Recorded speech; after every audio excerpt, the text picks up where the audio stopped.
যদি চুল কালার করা থাকে হেভি কালার, যদি চুলে হেভি কালার করা থাকে, যদি হেভি কালার করা থাকে লাইক ইয়োর্স, হ্যাঁ, যদি এরকম ফুল কালার থাকে কিন্তু আগে থেকে রিবন্ডিং করা না বা রিগ্রোন হেয়ার, তাহলে কি মাইল্ড ইউজ করব? এই যে নো ম্যাটার যে আমার আগে রিবন্ডিং আছে কি নাই বা কিছু, কালার মানেই ড্যামেজ হেয়ার। ও আচ্ছা, কালার মানেই হচ্ছে হাইড্রোজেন পারঅক্সাইড যেখানেই লাগবে সেটাই ড্যামেজ।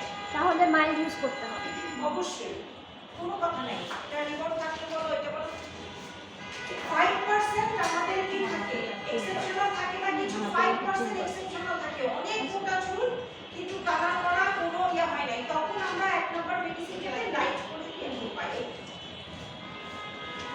আচ্ছা আপু, কিন্তু ওরকম চুল আর নাই, ওরকম রিবন্ডিং করার পরে কি চুল কালার করা যায়? কখনোই যাবে না। রিবন্ডিং এর ইমিডিয়েট পরে কালার করা যাবে না, আবার কালারেরও ইমিডিয়েট পরে রিবন্ডিং করা যাবে না। তাহলে এখন জিজ্ঞেস করো তাহলে কিভাবে করছেন বা কিছু।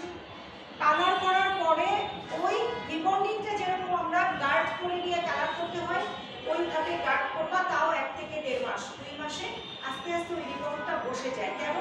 কারণ রিবন্ডিং করার পরে কিছু যত্ন আছে তোমাদের এখানে দেওয়া আছে, যেমন কি 2 মাস পর্যন্ত কোনো তেল ইউজ করা যাবে না। তেলটা দিলে রিবন্ডিং এর মেডিসিনের কোটটা নষ্ট হয়ে যায়, এই কারণে তেল ইউজ করা যাবে না। রেগুলারলি তোমরা সিরাম করবা, সান প্রোটেকশন থেকে বাঁচার জন্য সিরাম দিবা।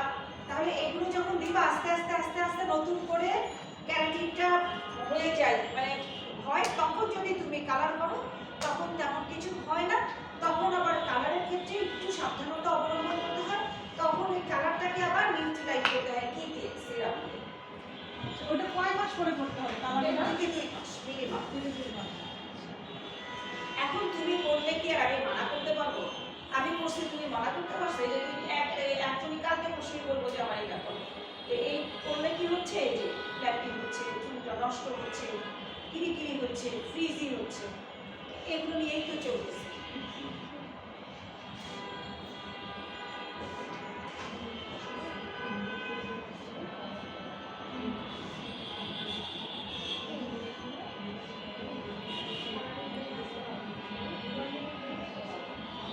দেড় থেকে 2 মাস। ওইটা আমি বলতে শোনা যায় কিন্তু এটা হয় না, এটা কালার গার্ড হয়, এর সাথে কখনোই হয় না।